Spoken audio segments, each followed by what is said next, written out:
Sir पुराने गिले शिकवे, मकसद क्या है इसका? एक तरफ कहते हैं मियां साहब मैं हिसाब किताब नहीं करना चाहता, इंतकाम नहीं लेना चाहता, लेकिन गिले शिकवे भी कर रहे हैं। क्यों क्यों दोहरा रहे हैं सब? इशू ये है अली अदर भाई कि वो क्या कहें। वो ये भी ना कहें कि मेरे साथ ज्यादती हुई थी, मेरी हुकूमत क्यों चली गई थी, कैसे चली गई थी। वो यही बात करते हुए तो जाएंगे ना लोगों के पास कि जब मैं हुक्मरान था तो उस वक्त क्या चीजें सस्ती थी, क्या बेहतरी थी, और उसके बाद क्या हुआ।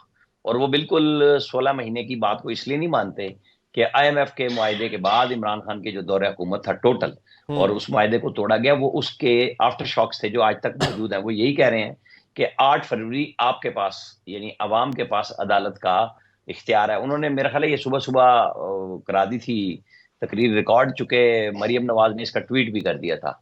हालांकि रात 12 बजे जो इलेक्शन की डिले का एक तरीकाकार है वो तो हो गया था जब हाईकोर्ट ने रिटर्निंग अफसरों को रोक दिया था। अब मुझे 8 फरवरी के इस इलेक्शन पे शकूक को शुबात नजर आ रहे हैं, लेकिन मैं फिर भी चीफ जस्टिस ऑफ पाकिस्तान से ही समझता हूँ कि उनका काम है कि आज खुद नोटिस लें, इस मामले को क्लियर करें और जो पत्थर पे लकीर है उसको साबित करें, क्योंकि ये अब उनकी जिम्मेदारी है। हमें और आपको तो मना कर दिया ना कि इस पे नहीं बात करनी, तो उनके हाईकोर्ट के जज ने कैसे फैसला दिया, उसको हाईकोर्ट के जज को उनके पूरे लोगों को तलब किया जाना चाहिए कि आपने रिट पिटीशन एक आई है, दरखास्त आई है, आपने उसके अंदर पूरा पॉलिटिकल एक पैरा लिख दिया है, फैसला लिख दिया है। तो ये काम अब मेरे हिसाब किताब से तो चीफ जस्टिस ऑफ पाकिस्तान के अपने कंधों पर है, क्योंकि उनके कंधे नातवा तो नहीं हो सकते। चीफ जस्टिस ऑफ पाकिस्तान तो मुंसिफ आला है, तो उन्हें तो इंसाफ फराहम करना पड़ेगा, अपनी बात का पास करना पड़ेगा। मेरी तो बिल्कुल पक्की डकी राय है, जब भी लोग बात करते थे हम यही कहते थे कि ये उनकी जिम्मेदारी है। बहरहाल नवाज शरीफ ने चुके लोगों के लिए कहा, कल भी ये बात की थी कि 8 फरवरी को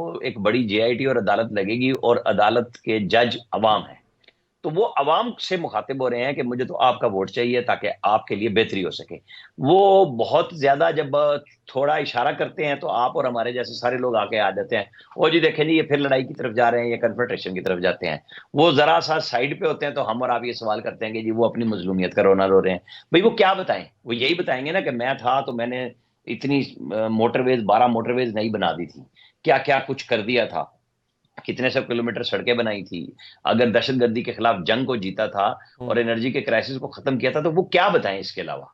मतलब एक जो शख्स इक्तदार में रहा हो तो या वो ये बताएगा कि मेरी हुकूमत निकाल दी, साइफर का ड्रामा करेगा, और वो ये नहीं बताएगा कि पौने 4 साल में उसने क्या किया अवाम के साथ, वो 9.5 साल KP में क्या करता रहा। अच्छा, यही मवाजना करना होता है ना कि कोई जो आपस में मुताहरिब हो रहे हैं, जैसे अब बिलावल भुट्टो हैं, वो सिंध नहीं, की लेकिन 15 साल लेकिन राणा साहब इक्तदार पे अर्ज बात ये है नहीं कि करते, वो अगर कभी तो 70 साल ये बात। ठीक है, ये उनकी मर्जी है, वो यही बयानिया बनाना चाहते हैं, बिल्कुल बनाएं, अवाम को कबूल अगर होगा तो वो कर लेगी कबूल। प्रॉब्लम ये है कि बात सारी अवाम की नहीं है। इसी बयानिए को अगर कल को ये अमली जामा पहनाते हैं तो फिर लड़ाई, फिर कन्फ्रंट्रेशन, और अगर कन्फ्रंट्रेशन होती है तो फिर वही तारीख दोहराई जाएगी, मियां साहब की छुट्टी होगी, फिर मियां साहब फिर शिकायत करते नजर आएंगे। देखिए मैं आपको एक बात बता दूं, इलेक्शन में तो यही माहौल होना है, सबने अपनी अपना राग अलापना है। मुझे इतना पता है कि नवाज शरीफ अगर वजीर आजम बनते हैं, वो वही कोशिश करेंगे जो उन्होंने 2014 के धरनों से भी पहले नवाज शरीफ ने जाके इमरान खान से बनी गाला में मुलाकात कर ली थी। सियासतदान का यही काम होता है कि वो लोगों को अंगेज करता है। इमरान खान अंगेज नहीं हुए, वो धरने लेके कादरी साहब के साथ आ गए। उन्होंने JUI और पीपल्स पार्टी जो अपोजिशन में इमरान खान के साथ बैठी हुई थी उन्हें अंगेज किया, उनके साथ मीटिंग्स करते थे, और मुश्तरका इजलास में सारी बाकी अपोजिशन जितनी भी थी स्वाय इमरान खान के सबको लेके अपने साथ बैठ गए थे। सियासतदान यही होता है कि उसे रास्ता चाहिए होता है, उसे रास्ता बनाना होता है। इमरान खान में प्रॉब्लम यही आया है कि वो जब वजीर आजम बने, उन्हें शहबाज शरीफ और जरदारी ने जब ऑफर की कि आपके साथ हम मिसाके मईशत करना चाहते हैं, उन्होंने कहा नहीं, ये एनआरओ लेना चाहते हैं, ये चोर डकैत है, और इसी के करते करते वो आज वहां पहुंचे हुए हैं जहां पे आजकल उनकी अडियाला जेल में समात हो रही है। ये बात समझने की होती है कि आप इतना टाइम गुजार चुके हो तो आपको अपने गुस्से और इंतकाम पे ब्रेक लगानी चाहिए। जब वो कहते हैं ना मुझे जनरल बाजवा का एजेंडा नहीं था एहतजाज का, वो ये था कि भाई इंतकाम ये लेना चाह रहे थे। ये कभी अमेरिका जाके ओवरसीज पाकिस्तानियों से बजाय पाकिस्तान में इन्वेस्टमेंट की बात करते, वो कहते थे मैं जाके नवाज शरीफ का मुंह पे हाथ करके कहते थे AC उतरवा दूंगा, मैं फलां कर दूंगा, एक दफा नहीं जमानत होगी दोबारा पकड़ लो, दोबारा जमानत हुई तो बेटी को पकड़ लो, बेटी हुई तो भतीजे को पकड़ लो, शहबाज शरीफ को 2-2 दफा अरेस्ट कर लो। उन्होंने अपना टेन्योर बजाय इसके कि डेवलपमेंट साइड पे गुजारते वो उस्मान बुजदार, महमूद खान को बचाने में, और इन जो थे जरदारी साहब थे, फरियाल तालपुर थी, इन सबको पकड़ने में लगा दिया। यही बुनियादी गलती है कि सबक वो बंदे को सीखना चाहिए था। उनको एक अल्लाह ने मौका दिया था तो वो कुछ डिलीवर करते, लोग फिर भूल जाते।